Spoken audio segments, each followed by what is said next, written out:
बात करेंगे चारधाम यात्रा की। आने वाले कुछ साल में उत्तराखंड में चारधाम की यात्रा पर जाने वालों की राह आसान हो जाएगी। केंद्र सरकार ने सूबे में चारधाम महामार्ग विकास परियोजना की नींव रखी है। पीएम नरेंद्र मोदी ने देहरादून में इस परियोजना की नींव रखी। ये सड़क हर मौसम में ठीक रहेगी। सड़क ऐसी होगी जिस पर से होकर लोग आसानी से गंगोत्री, यमुनोत्री, केदारनाथ और बद्रीनाथ के दर्शन करने जा सकेंगे।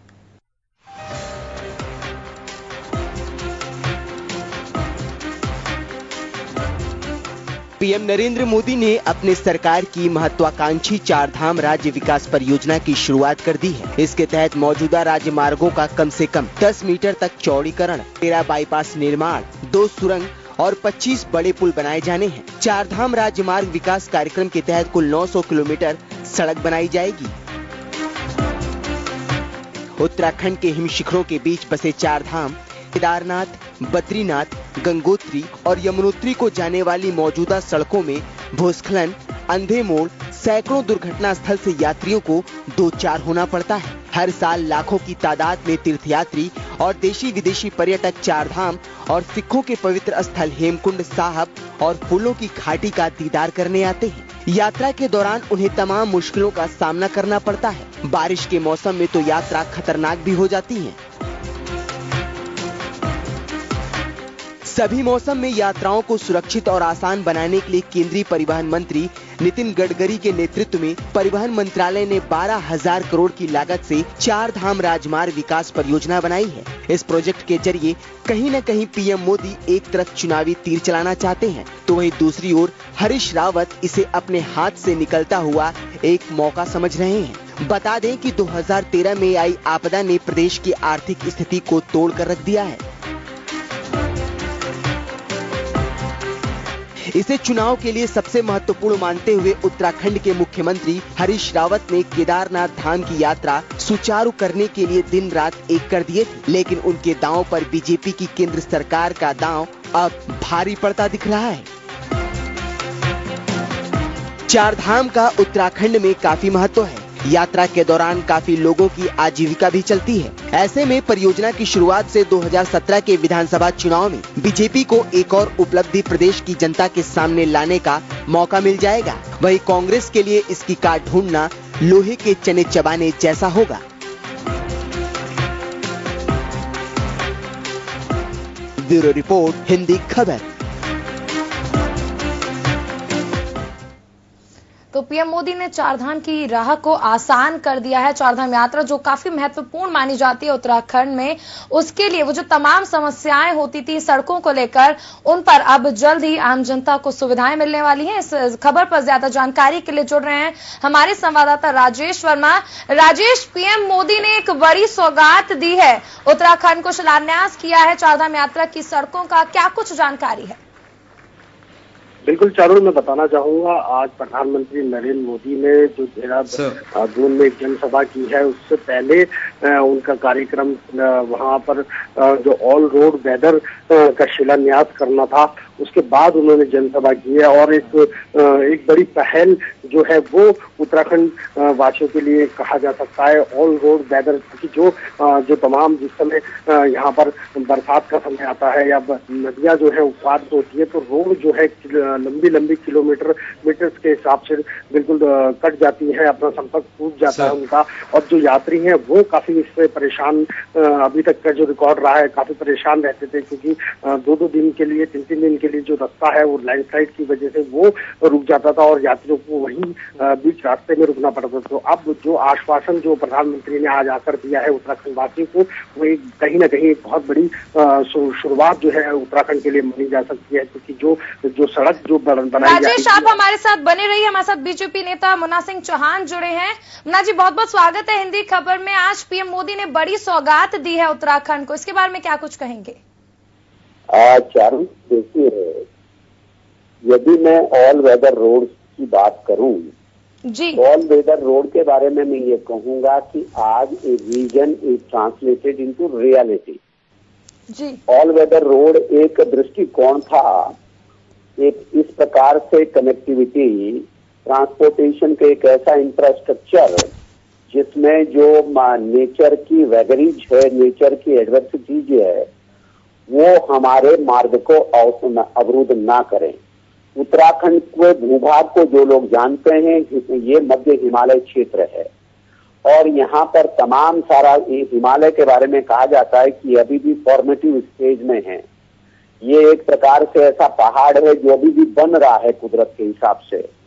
तो यहाँ पे तमाम सारा जो रोड वगैरह, जो कनेक्टिविटी, जो मीन्स ऑफ कम्युनिकेशन थे, वो जब बरसात आती है, सर्दियां आती है, तमाम सारे कारणों से अवरुद्ध हो जाते हैं। कहीं लैंडस्लाइड जोन है, कहीं सिंकिंग जोन है, कहीं स्लाइडिंग माउंटेन्स है, कहीं पर बाढ़ आ जाती है, कहीं पे भूस्खलन हो जाता है, कटान हो जाता है। मुन्ना जी, लेकिन जिस तरह चुनाव का ऐलान कभी भी हो सकता है और इस वक्त इस योजना को आम जनता को देना कहीं ना कहीं क्या वोटरों को लुभाने के लिए किया गया है? नहीं, देखिए, लोकतंत्र में हम रहते हैं तो लोकतंत्र में सरकारें काम करती है तो सरकारों के काम का आकलन करके ही जनता वोट देती है। ये अपने आप में यथार्थ भी है और सरकार के कामकाज का मूल्यांकन करके ही जनता को वोट भी देना चाहिए। दोनों ही बातें सत्य है।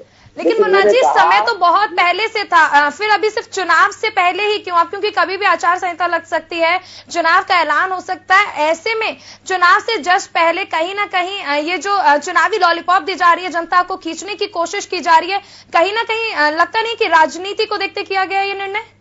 नहीं, आपको संभवतः पूरी जानकारी नहीं है। ये निर्णय आज नहीं किया गया है।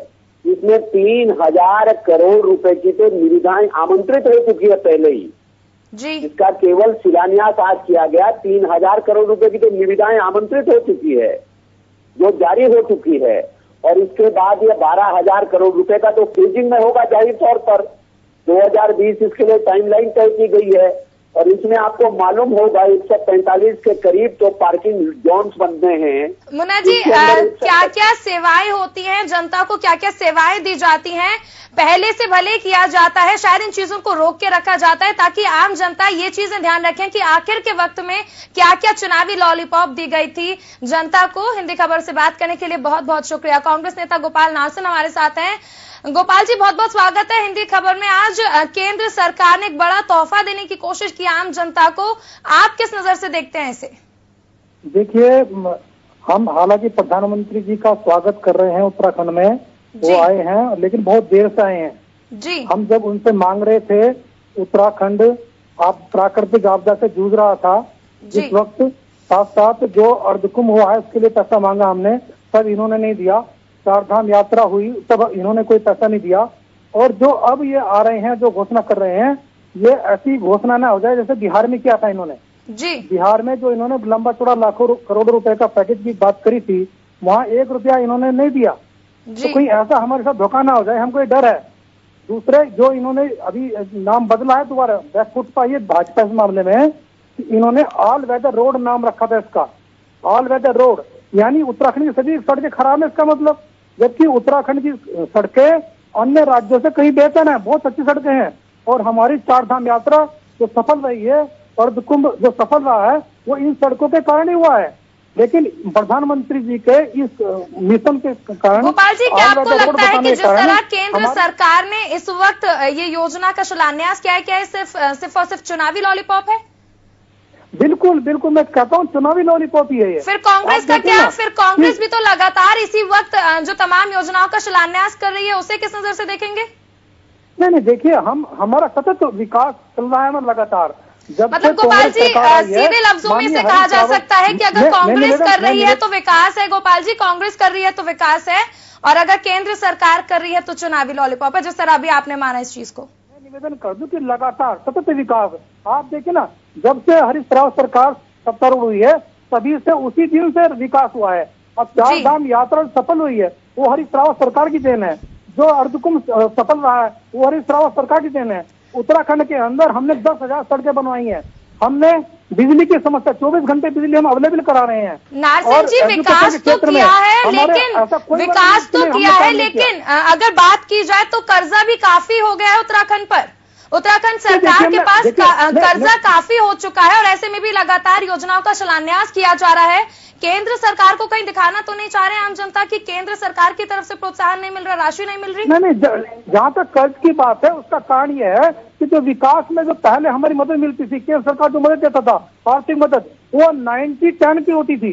यानी अगर 10,000 रुपए हम खर्च करेंगे तो 90,000 रुपए सरकार देगी, केंद्र सरकार। लेकिन केंद्र सरकार ने आर्थिक जो पैकेज है वो बंद कर दिया हमारा। हम बार बार मांग कर रहे हैं कि हमें विशेष पैकेज दिया जाए, हमें ग्रीन बोनस दिया जाए, लेकिन वो केंद्र सरकार देने तैयार नहीं है। लेकिन ऐसे विकास का क्या फायदा जब पूरा प्रदेश ही कर्जे में डूबा हुआ हो? ऐसे विकास का क्या फायदा कि आप आने वाली सरकार पर, और अगर आप ही की सरकार आती है तो फिर भी कर्जे में रहा उत्तराखंड। उत्तराखंड का विकास हो रहा है लेकिन उसे कर्जे में डाला जा रहा है। देखिए, उत्तराखंड जो है भौगोलिक दृष्टि से पर्वतीय राज्य है, छोटा राज्य है, तो इसका संरक्षण की, संवर्धन की जिम्मेदारी केंद्र सरकार की है। जिस तरह से आप अन्य राज्यों को पैकेज देते हैं, विशेष राज्य का दर्जा दिया जाना चाहिए, उसका आप इसको प्रमोशन करें आप उत्तराखंड का, हम कम मना करते हैं। लेकिन आप अगर आर्थिक सहायता देंगे ही नहीं। अब नमामि गंगे योजना आपने शुरू की, आपने आज तक एक पैसा रिलीज नहीं किया, 1 वर्ष हो गया है। तो ये केंद्र सरकार की उपेक्षा के कारण हमारे ऊपर आर्थिक बोझ लगातार बढ़ रहा है। चलिए गोपाल जी, हिंदी खबर से बात करने के लिए बहुत बहुत शुक्रिया। तो कांग्रेस नेता हमारे साथ जुड़े गोपाल नारसन जी, जिन्होंने कहा कि केंद्र सरकार ने जिस तरह एन वक्त पर आकर इस परियोजना का शिलान्यास किया, सिर्फ और सिर्फ चुनावी लॉलीपॉप है आम जनता के लिए। वहीं जब उनसे ये पूछा गया कि जिस तरह कांग्रेस लगातार कर रही है योजनाओं का शिलान्यास, उस पर उनकी क्या कुछ राय है, तो उनका सीधे तौर पर इस चीज पर वो हिचकिचा गए, कहीं ना कहीं बौखला भी गए। लेकिन यहाँ सवाल यह है कि अगर एक सरकार यानी सत्तारूढ़ सरकार करे तो आप उसे विकास कहेंगे, और दूसरी सरकार कहे तो चुनावी लॉलीपॉप, ये कहां तक जायज है? सर, वहीं इस अवसर पर आयोजित एक रैली को संबोधित करते हुए पीएम ने कहा कि उत्तराखंड में बदलाव की बयार बह रही है। इस रैली में काफी भीड़ देखने को मिली, जिससे मोदी खुश हुए और उन्होंने जनता से कहा, आप लोगों ने कमाल कर दिया। ये देवभूमि है, वीर भूमि है और वीर माताओं की भूमि है। उन्होंने कहा कि साल 2014 में लोकसभा का चुनाव था, मैं स्वयं पीएम का उम्मीदवार था तो आधा मैदान ही भरा था। आज तो इतनी भीड़ है कि उस समय तो आधा मैदान भी भरा हुआ था। आपने अच्छे अच्छों को धूल चटा दिया है। इस बार क्या होगा? ये जन सैलाब, इतनी बड़ी तादाद में आपका आना इस बात का संकेत है कि अब उत्तराखंड विकास के लिए इंतजार नहीं करना चाहता। देश के हर कोने से और जब सड़क बनती है तो सिर्फ गाड़ियां दौड़ती ऐसी नहीं है, ये 12,000 करोड़ रुपया लगेगा। इसमें जो सीमेंट लगता है, टार लगता है, पत्थर लगते हैं, उससे ज्यादा उसमें पसीना लगता है, और वो पसीना मेरे उत्तराखंड के नौजवानों को रोजगार देने वाला होगा। कितने लोगों को रोजगार मिलेगा आप कल्पना कर सकते हो? 12,000 करोड़ रुपया जब खर्च होगा तब उस रोड के काम में लगे हुए कितने नौजवानों के घरों में करोड़ों करोड़ रुपया अपने पसीने की कमाई का जाएगा, इसका आप अंदाज लगा सकते हो। ये पहाड़ का पानी भी पहाड़ को काम आएगा, ये पहाड़ की जवानी भी पहाड़ को काम आएगी। ऐसा उत्तराखंड बनाएंगे, ऐसा उत्तराखंड बनाएंगे कि यहां के जवानों को ये हिमालय छोड़ करके शहरों की गंदी गालियों में जिंदगी गुजारने के लिए मजबूर न होना पड़े। ऐसा उत्तराखंड बनाने का सपना लेकर के चल रहे हैं। 1000 दिन में 18,000 गांवों में बिजली पहुंचाने का बीड़ा उठाया। भाइयों बहनों, अभी 1000 दिन होने की तो देर है, करीब करीब 12,000 गांवों में बिजली पहुंच चुकी है, और बाकी जो 6,000 गांव है उसमें भी तेज गति से काम चल रहा है। उसमें मेरे उत्तराखंड के गांव भी थे, वहां भी बिजली पहुंचाने का काम हमने तेज गति से आगे बढ़ाया। रैंक 1 पेंशन का निर्णय हो गया। अब तक उनको 6,600 करोड़ रुपया पहुंचा दिया गया है, और बाकी किस्त भी पहुंच जाएगी भाई। इस खबर पर ज्यादा जानकारी के लिए जुड़ रहे हैं हमारे संवाददाता राजेश वर्मा। राजेश, काफी कुछ बातें बोली हैं आज पीएम मोदी ने। बिजली के बारे में बात की है, गांव-गांव में बिजली पहुंचाई जाएगी, रोजगार, gas cylinder, one rank one pension, क्या कुछ देखने को मिला? पीएम मोदी ने तो घोषणाएं कर दी, आम जनता की नजर में क्या कुछ रहा?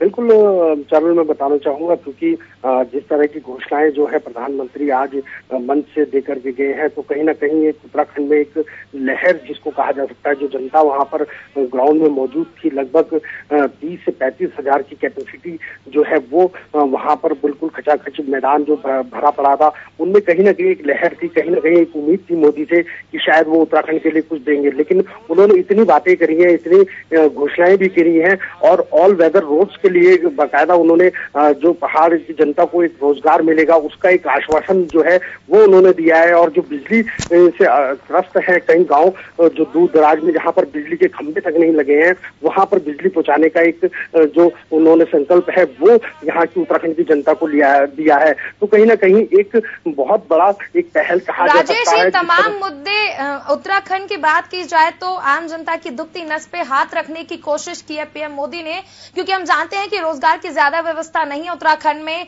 बिजली भी कुछ खास इंतजाम नहीं है, वन रैंक वन पेंशन, ये तमाम चीजें ऐसे हैं जहां पर आम जनता कमजोर है, तो दुखती नस को दबाने की कोशिश की है पीएम मोदी ने।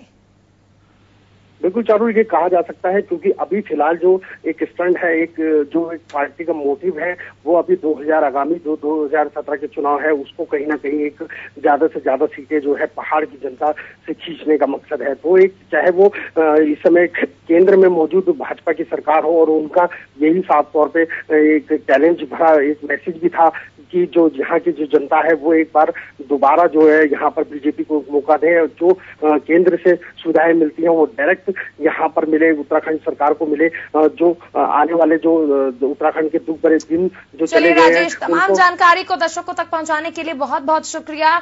तो पीएम मोदी ने तमाम तरह की घोषणाएं की। हम जानते कि उत्तराखंड की अगर बात की जाए तो रोजगार एक अहम समस्या है, बिजली को अगर कहा जाए तो बिजली भी एक अहम समस्या है। तमाम समस्याएं पीएम मोदी जानते थे कि इन तमाम समस्याओं से आम जनता को हर रोज 2-4 होना पड़ रहा है और इसीलिए उन तमाम के लिए योजनाओं का घोषणा की है पीएम मोदी ने। कहीं ना कहीं जनता को खींचने की कोशिश की है, वोट खींचने की कोशिश की है। रुक करेंगे अगली खबर की ओर। भ्रष्टाचार पर हमला बोलते हुए पीएम मोदी ने कहा कि अब की बार चोरों के सरदार पर वार हो रहा है, अब काला धन काला मन दोनों बाहर होंगे।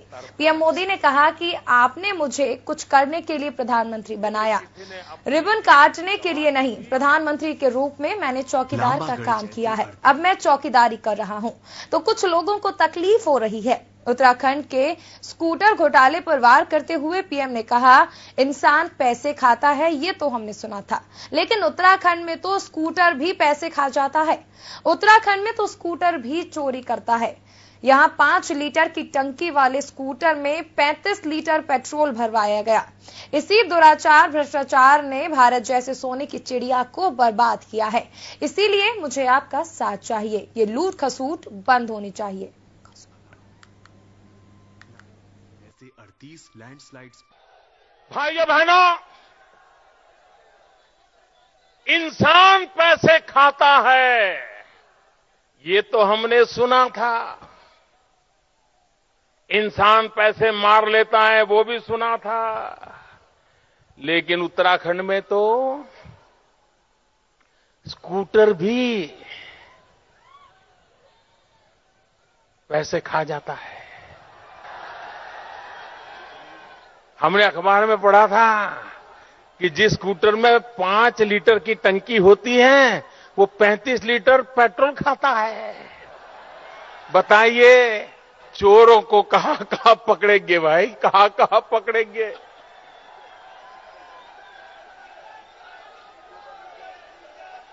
इंसान तो चोरी करता था, उत्तराखंड में स्कूटर भी चोरी कर रहा था सरकार की।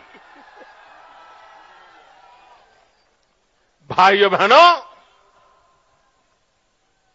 ये दुराचार, ये भ्रष्टाचार, इसने भारत जैसे होनहार देश को तबाह करके रख दिया है।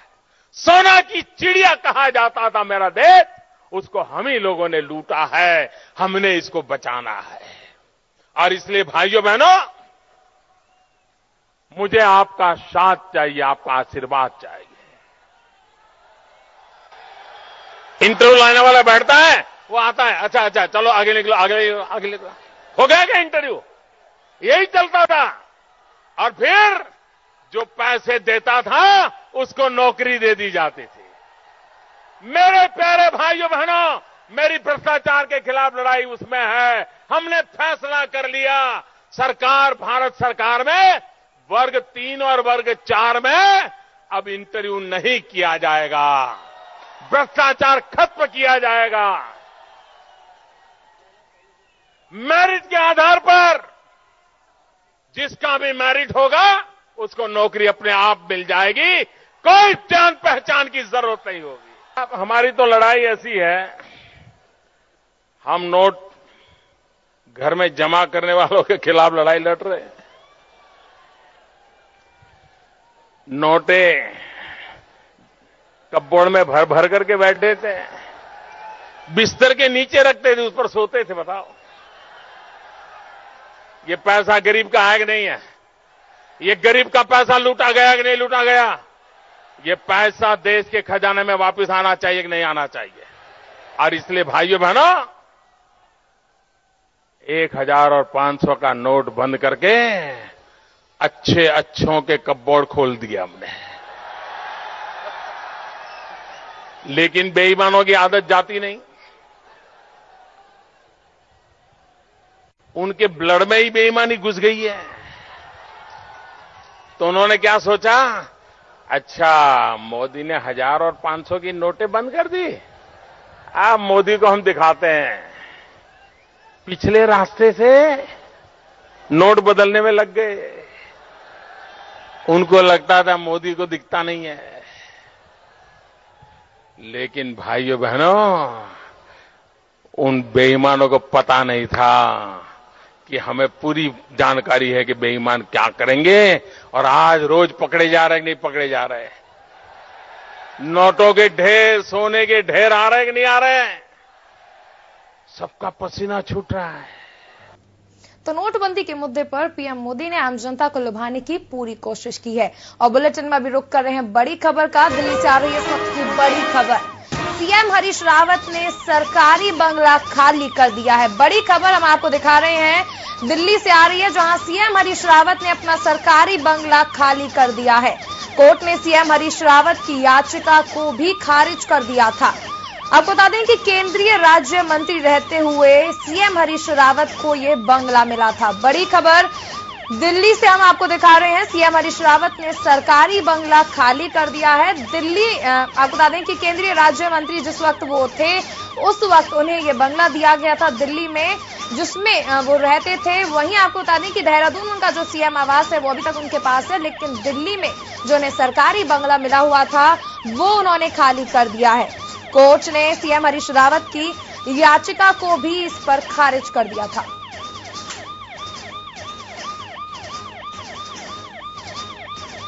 इस खबर पर ज्यादा जानकारी के लिए जुड़ रहे हैं हमारे संवाददाता राजेश वर्मा से। राजेश, सीएम हरीश रावत ने सरकारी बंगला खाली कर दिया है, क्या कुछ जानकारी है? बिल्कुल चारुल, मैं बताना चाहूंगा, ये 3 मूर्ति लैंड में इनका बंगला था हरीश रावत का, जो कि अब जो है वो खाली कर दिया गया है। कि हालांकि इनको पहले 2 साल पहले भी इस बंगले को खाली करना था, लेकिन इनका स्वास्थ्य खराब होने की वजह से इन्होंने तब उस बंगले को खाली नहीं किया था। लेकिन इससे पहले भी जिस तरह से अभी सुप्रीम कोर्ट के भी आदेश आए हैं कि जो पूर्व मुख्यमंत्री हैं उन लोगों को अपने बंगले जो है वो खाली करने पड़ेंगे। तो एक सीधा साधा जो चीज सामने आ रही है वो यही है कि कारण कि जो है हरीश रावत ने इस वजह से जो है वो बंगला खाली किया है। पहले ये इनको जो बंगला था, मैं आपको बताऊं कि 2012 में इनको बंगला अलाउड हुआ था जब ये जल साधन मंत्री थे केंद्र में। जी चारू। चलिए राजेश, तमाम जानकारी को दर्शकों तक पहुंचाने के लिए बहुत बहुत शुक्रिया। बड़ी खबर हमने आपको दिखाई, दिल्ली से आ रही थी। फिलहाल इस बुलेटिन में इतना ही। आप बने रहिए हिंदी खबर के साथ। नमस्कार।